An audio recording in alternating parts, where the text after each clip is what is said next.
हाँ, तो अब सिंस हम ईयर एंड कर रहे हैं, राइट, तो ये बहुत इंटरेस्टिंग डेटा मेरे को ये मिंट पे मिला। और कि एसेट एलोकेशन, राइट, हम बात हमेशा एसेट एलोकेशन की करते रहते हैं कि रियल एस्टेट में इतना एलोकेशन होना चाहिए भाई, गोल्ड में भी एलोकेशन होना चाहिए, राइट। हम भी बात करते हैं भाई लार्ज मिड स्मॉल कैप में भी एलोकेशन होना चाहिए, थोड़ा बहुत इंटरनेशनल सिक्योरिटीज मतलब यूएस वगैरह की आप बात की सिक्योरिटीज में भी होना चाहिए, डेट एलोकेशन भी होना चाहिए। तो ये सब चीज़ों की बहुत बात करते हैं। स्पेसिफिकली अगर हम, आप मेरे साथ 1-to-1 सेशन, मेरा एक एसेट एलोकेशन का हमने लाइव ई लर्निंग मॉड्यूल भी बनाया था और अभी भी लाइव है वो, कुछ लोग करते रहते हैं उसको सब्सक्राइब। तो वो बहुत हमने इसके ऊपर बात की थी और डिस्कशन किया था। Specifically people who have decently good wealth, एक एसेट एलोकेशन बहुत ज़बरदस्त टूल है, right, to basically manage your wealth, to basically buy at low and sell at high. तो ये सारी चीज़ें बहुत ज़रूरी है। तो ये डेटा बहुत ज़बरदस्त है अगर आप देखोगे, राइट, कि किस तरह से आप अलग अलग एसेट क्लासेस अलग अलग टाइम पे, अब स्मॉल कैप इंडेक्स की इतनी बात होती है ना, स्मॉल कैप भाई क्या ज़बरदस्त रिटर्न दिए, बिल्कुल दिए। अब आप देखो अगर लास्ट 4 साल में, राइट, स्मॉल कैप के रिटर्न देखो, 45% रिटर्न 2023 में, 62% रिटर्न 2021 में, 2020 में 32% रिटर्न। तो 4 साल में 3 बार स्मॉल कैप नंबर 1 रहा है। तो भाई ऑब्वियसली अब ट्रेलिंग रिटर्न ज़बरदस्त ही दिखेंगे ना, उसमें कुछ बात ही नहीं है। और अगर आप ओवरऑल भी देखोगे, लास्ट इसमें कितना डेटा है, राइट, 12, मेरे ख्याल से कुछ 11 साल का डेटा है। तो 11 साल के डेटा को देखोगे अगर आप, तो small caps 5 times top top रहा 11 में, राइट, तो जबरदस्त है। 3 टाइम्स बॉटम में भी रहा है, -23.5% रिटर्न भी दिए हैं, जबकि लार्ज कैप ने 5.9% रिटर्न दिए थे। तो ये भी होता है। तो ये वोलेटिलिटी की जो बात होती है ना स्मॉल कैप में, ये चीज़ समझो आप कि भाई जब आपको लार्ज कैप 5.9 देगा और स्मॉल कैप -23, तो आप कंफर्टेबल हो क्या, आप आर ओके अबाउट इट। ठीक है, स्मॉल कैप ने -6 पॉइंट लगातार 2 साल, -23 पे -6, लार्ज कैप पे 5.9 14।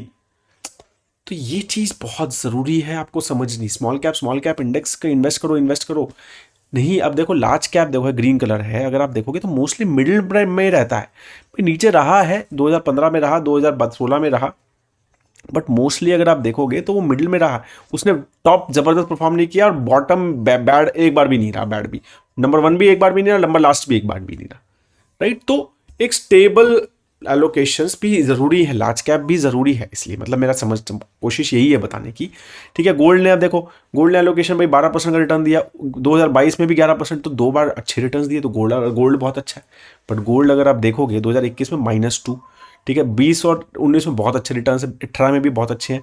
उससे पहले देखो आप, ये देखो 2013, 14, 15 में गोल्ड के रिटर्न्स -18, 2.2, -7.9। तो अगेन वोलेटिलिटी है इसमें भी चीज़ें, राइट। ये चीज़ समझनी बहुत ज़रूरी है गाइस, राइट। अगर हम वही चीज़ हम कॉर्पोरेट बॉन्ड्स देखें या जीसेक्स देखें, तो वो मोस्टली मिडिल में ही रहते हैं। वो ऊपर जब ही आते हैं, जैसे जीसेक 15% जब आएगा, जब मतलब obviously markets are not doing well, right. Large cap 1.9%, small cap 1.8%, तो ऑब्वियसली जीसेक्स वगैरह ये सब हमारे अच्छे करेंगे। तो बेसिकली आप देखोगे तो कितना डाइवर्स कलर है। कोई भी ऐसा कलर है क्या जो लगातार टॉप पे आ रहा है? नहीं है। कोई भी ऐसा कलर है क्या जो लगातार नीचे आ रहा है? नहीं है, सिर्फ रियल एस्टेट को छोड़ के जो जो नीचे वाले हाफ में है लगातार, एक्सेप्ट 2030, ठीक है, रियल एस्टेट को छोड़ के। ठीक है, अगर हम देखें तो सब जो है वो बहुत मिक्स है। इंटरनेशनल भी ऊपर भी है, नीचे भी है, टी बिल्स ऊपर भी है, नीचे भी है, राइट। तो मतलब इसीलिए एसेट एलोकेशन बहुत ज़रूरी है। एक डाइवर्सिफिकेशन हो जाता है, आपका रिस्क सिग्निफिकेंटली लो हो जाता है, राइट। आपने किस में, अगर हमने इस बार किस, बहुत मेरे ऐसे क्लाइंट्स हैं जिनको मतलब जब मैंने 2021 में, 22, 20 में या मतलब 19 में उनके फाइनेंशियल प्लान्स बनाए, उन्होंने बिल्कुल भी इसने कहा नहीं small and mid cap allocation तो लेना ही नहीं है, बहुत रिस्क है, ये है वो है, नहीं करना। तो मैं कहता था नहीं लेना ज़रूरी है। लेकिन अगर हम उल्टा भी देखें, राइट, तो अब मैं जैसे बोल रहा हूँ, अब बहुत सारे लोग ऐसे बोल रहे हैं कि नहीं नहीं sir small and mid cap में ही लेना है, अरे लार्ज कैप लेना ही क्यों है, वो भी बहुत ज़रूरी है, राइट। तो ये चीज़ें ज़रूरी है कि हमें एक प्रॉपर एसेट एलोकेशन बहुत ज़रूरी होता है अपने पोर्टफोलियो में रखना, तभी हमारा रिस्क मैनेज होता है, तभी हमारा माइंड जो है वो ट्रेन होता है उस सब चीज़ों की वजह से, और ये हम थोड़े से अपने बिहेवियर को बेटर मैनेज कर सकते हैं। एक और चार्ट है जो कि सेक्टरल इंडेक्स का है। अगेन इसके ऊपर बहुत बात होती है कि भाई ये वाला हमेशा अच्छा करता है क्या, कोई ऐसे सेक्टर है क्या लगातार अच्छा करता है क्या। तो वो भी चीज़ें आपको यहाँ पर पता चलेंगी कि बहुत ज़्यादा अलग अलग टाइप के मतलब रिटर्न्स जो होते हैं वो एक साइकिल्स चलती है। अब जैसे आप देखोगे कि 2023 में एक रियल्टी की साइकिल, मतलब रियल एस्टेट की साइकिल चली, रियल एस्टेट ने 76.7% का इंडेक्स का रिटर्न दिया है 2023 में, बट उससे पहले -10 था लास्ट ईयर, उससे पहले 53 था, राइट, -31 तक दिया है एक बार 2018 में, राइट। तो एक बहुत ही वोलेटाइल इंडेक्स, अगर आप देखोगे तो कितना डार्क ग्रीन और रेड कलर इसके अंदर कितना ज़्यादा है, वोलेटिलिटी देखो कितनी ज़बरदस्त है। तो ये अगर हम सेक्टर लेते हैं तो हमें उस हिसाब से समझना चाहिए। पीएसयू बैंक देखोगे तो मोस्टली रेड कलर रहा है, लेकिन लास्ट 3 साल के रिटर्न देख लो अब इसके, राइट। तो ये चीज़ें हमें समझनी है कि इसीलिए even sector diversification in the portfolio, right. अगर हम इसलिए हम मोस्टली बोलते हैं कि म्यूचुअल फंड्स भी बाय करो तो डाइवर्सिफाइड फंड बाय करो, भाई आप स्पेसिफिक एक थीमेटिक फंड या सेक्टर फंड्स अवॉइड करो, क्योंकि ये सब वोलेटिलिटी बहुत ज़्यादा आती हैं, राइट, और आप उसको कंफर्टेबल शायद ना हो वो मैनेज करने के लिए, राइट। सिमिलरली हम ये भी बोलते हैं कि भाई जब स्टॉक पोर्टफोलियो भी बनाओगे, राइट, तो अच्छा खासा सेक्टर डाइवर्सिफिकेशन होना चाहिए, एक सेक्टर अच्छा कर रहा है। अब भाई अगर आपको लग रहा है कि यार रियल एस्टेट सेक्टर बहुत अच्छा किया 2020 में, तो रियल एस्टेट के ही स्टॉक ज़्यादा भर लिए, वो मत करो, राइट। चीज़ें समझो और अगेन उसमें भी डाइवर्सिफिकेशन रखो, क्योंकि सबका अगर आप देखोगे तो कोई ना कोई टाइम कब अच्छा आएगा ये बहुत मुश्किल है प्रेडिक्ट करना, राइट। कभी भी किसी का भी आ सकता है। अच्छी कंपनीज, सभी सेक्टर से अच्छी अच्छी कंपनीज लो, तो फिर आपका रिस्क जो है उस हिसाब से मैनेज हो जाता है। यही चीज़ें हैं, ये सिंपल रूल्स हैं, थंब रूल्स हैं। तो सिंस हमारा अब ईयर एंड हो गया है, ये डेटा मेरे पास था, तो मेरे को लगा कि I should share with you कि डाइवर्सिफिकेशन, एसेट एलोकेशन कितना ज़्यादा इंपॉर्टेंट है, वो ये चार्ट से हमें बहुत अच्छे से समझता है, राइट। तो आई होप दैट आप जो है ये सब कर रहे हैं, नहीं कर रहे हैं तो you can take experts help. आपको सेशंस बुक करने हैं परिमल के साथ, मेरे साथ, you want to do a financial planning, detail financial planning, तो वो ऑप्शंस अवेलेबल हैं। You can go to our website investindia.in and you can call to our relationship team. They will explain you all the portfolio reviews and gold plans and other plans which we have, जो आपको बहुत ज़्यादा help कर सकते हैं अपनी आगे की जर्नी के, specially at these market, these hot markets. ये बहुत इंपॉर्टेंट है कि हम राइट एसेट एलोकेशन करें, एक सही से रीबैलेंस करें चीज़ों को, समझे कि हम क्या कितना इन्वेस्ट करना चाहिए, कितना नहीं। कभी हम ओवर बोर्ड तो नहीं हो रहे हैं, राइट, या अंडर बोर्ड भी नहीं हो रहे हैं, वो दोनों चीज़ें बहुत ज़रूरी है। तो ये एक नवल रविकांत करके, आई एम श्योर एक big influencer and P fund manage वगैरह करते हैं, काफ़ी सारी चीज़ें करते हैं, right, in US. His various, he has written few books also and they are very very famous, and he is a very very big influencer on X as well as on various other channels. तो उनकी कुछ कुछ बातें बहुत interesting है, मतलब way he speaks and way he puts his word, I think is very very interesting, मुझे बहुत पसंद आता है। तो यहाँ पर एक मेरे को चार्ट मिला, अगेन ये मैंने नहीं बनाया, तो समवन कहीं मेरे को ट्विटर पे मिला, तो this is by Naval Ravikant, and this is the how to get rich basically without getting lucky. ठीक है, लक हटा दें अगर, तो कैसा पैसा बनाएं। तो इन्होंने बहुत अच्छी चीज़ें बोली हैं, तो और कुछ कुछ चीज़ें काफ़ी जनरिक हैं, तो मैं उसके ऊपर ज़्यादा टाइम नहीं स्पेंड करूँगा, कुछ बहुत इंटरेस्टिंग है।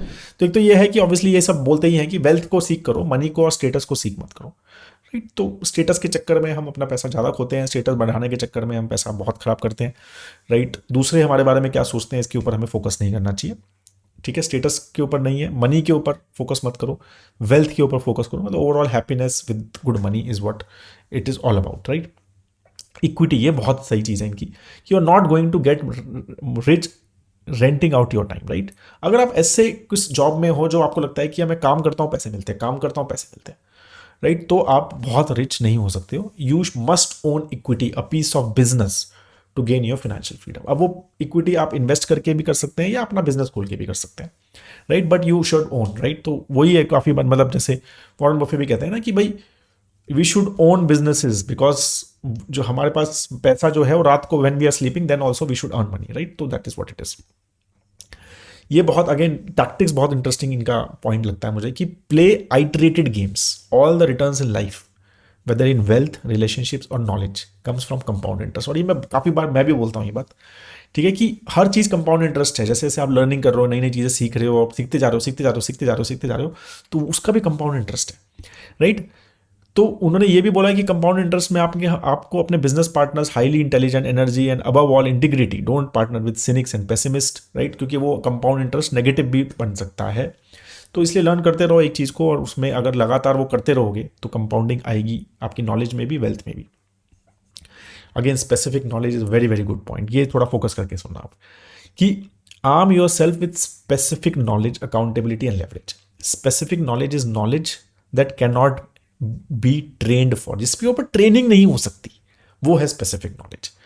अगर society can train you, it can train someone else and replace you, right. ये बहुत ज़बरदस्त चीज़ है कि कोई भी चीज़ अगर आप उसकी ट्रेनिंग ले सकते हो तो आप रिप्लेस मत लो. आपको लगता है कि यार ये मैंने ट्रेनिंग ली, अब मैं ये कर रहा हूँ, तो नहीं.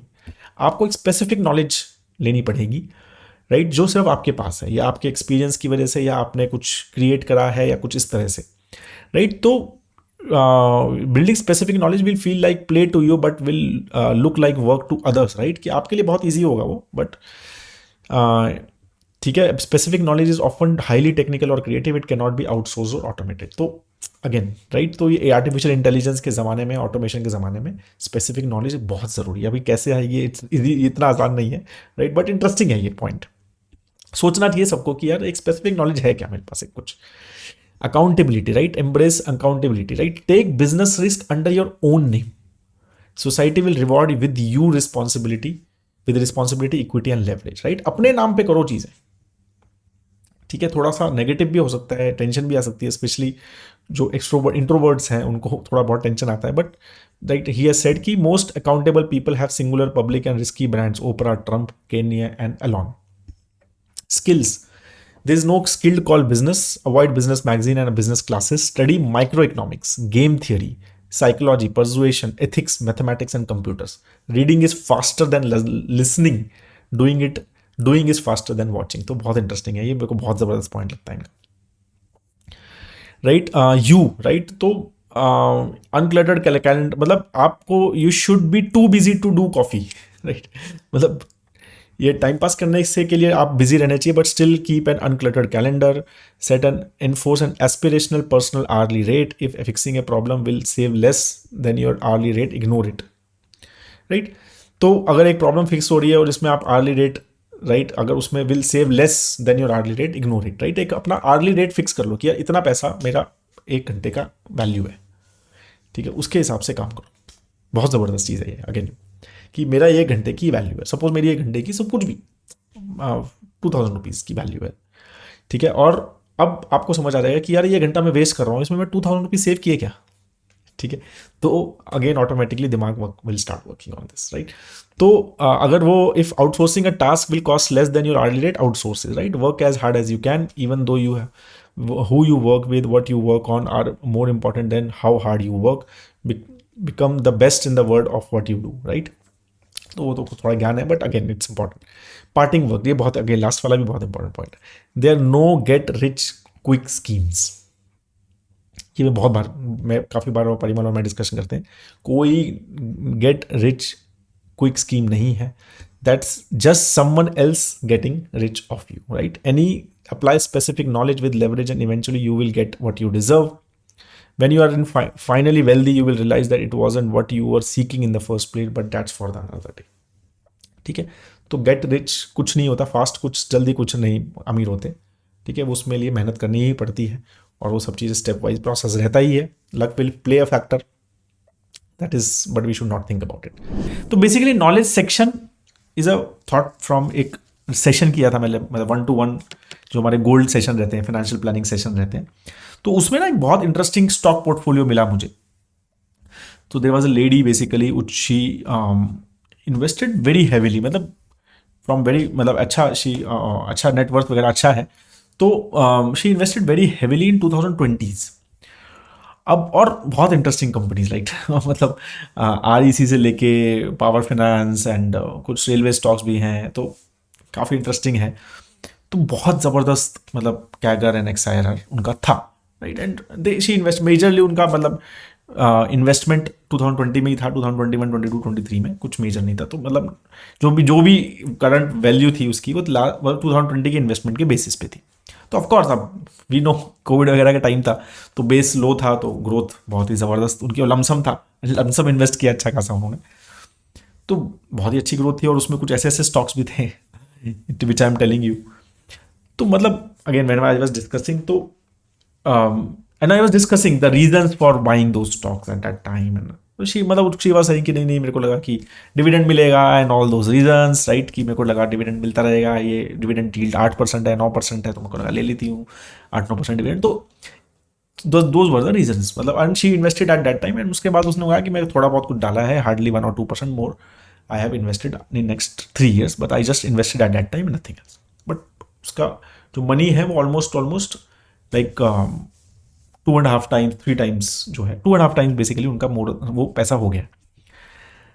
अब जब तो basically when I was discussing with हरना, तो एंड आई थॉट ऑफ की power of luck, right? Sometimes you are just plain lucky, right? कि you invested in right stocks, या मतलब luck plays a factor across, but in portfolios in investment also sometimes luck plays a factor, कि आपने एक right time पे right investment कर दी, जिसका आपने कुछ ऐसा एज सच एनालिसिस नहीं किया था कि यार ये वैल्यू स्टॉक है और ये ऐसा कर सकता है, मैंने ये कम मतलब गवर्नमेंट फोकस कर रही है या इतना बजट मैंने ऐसा कुछ नहीं किया था। I just thought had some thought process and I invested, and serious money I invested as well.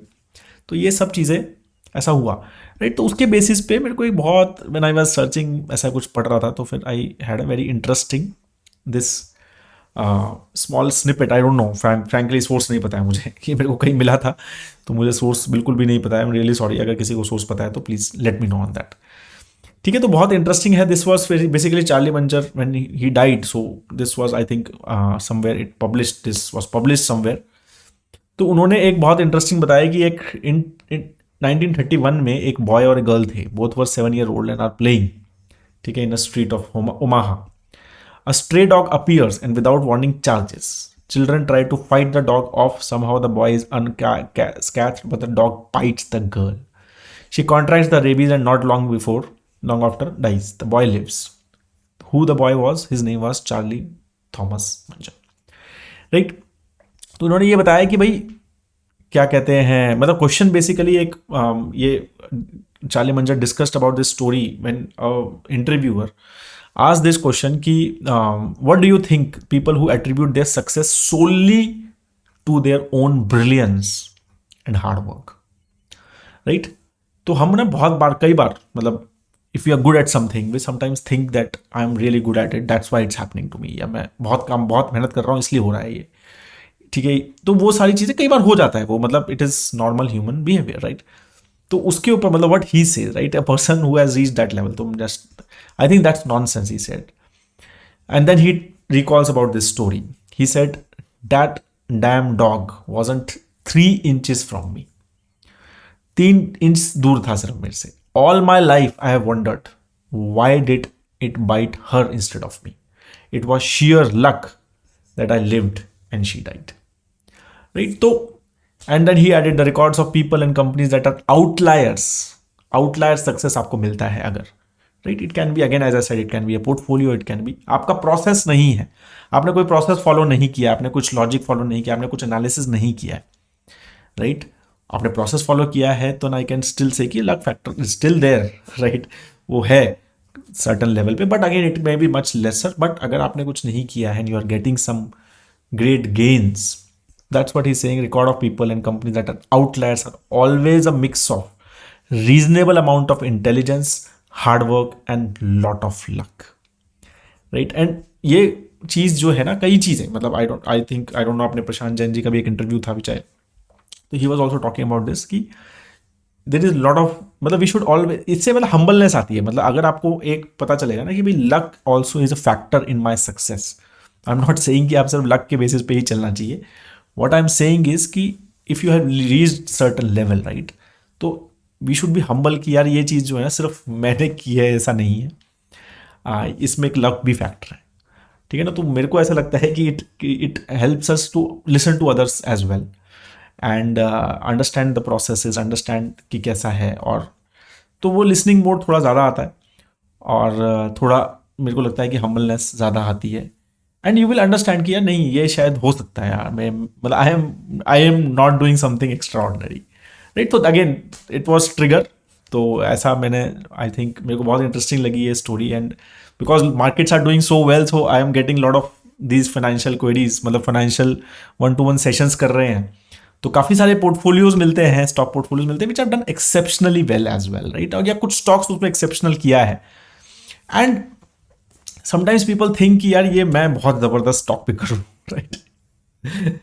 तो उनको थोड़ा समझाना पड़ता है कि it can be a stroke of luck, exactly right, it is nothing, आपने कोई स्टॉक एनालिसिस नहीं किया है, it was just a stroke of luck, it has happened to you and it is great it has happened to you. It may again happen, I'm not saying it cannot, but I think still that we should have a process in mind, and then so that we can reduce luck factor in our lives. मतलब we should try to reduce it as much as possible, right? Because we cannot just depend on it. हम उस पर depend होके successful नहीं हो सकते, हमें जितना रिडक्शन करके उससे काम करना है, इसलिए डाइवर्सिफिकेशन इंपॉर्टेंट है। तो एक स्टॉक लेके सब करो, अगर इतना लक पे है तो ये सारी चीज़ें हैं। That is all, have a great time ahead दोस्तों। सॉरी थोड़ा सा लंबा हो गया session. Have a great time ahead, I hope आपको अच्छा लगा तो लाइक ज़रूर कीजिए, शेयर ज़रूर कीजिए। Have a great time ahead. जय हिंद।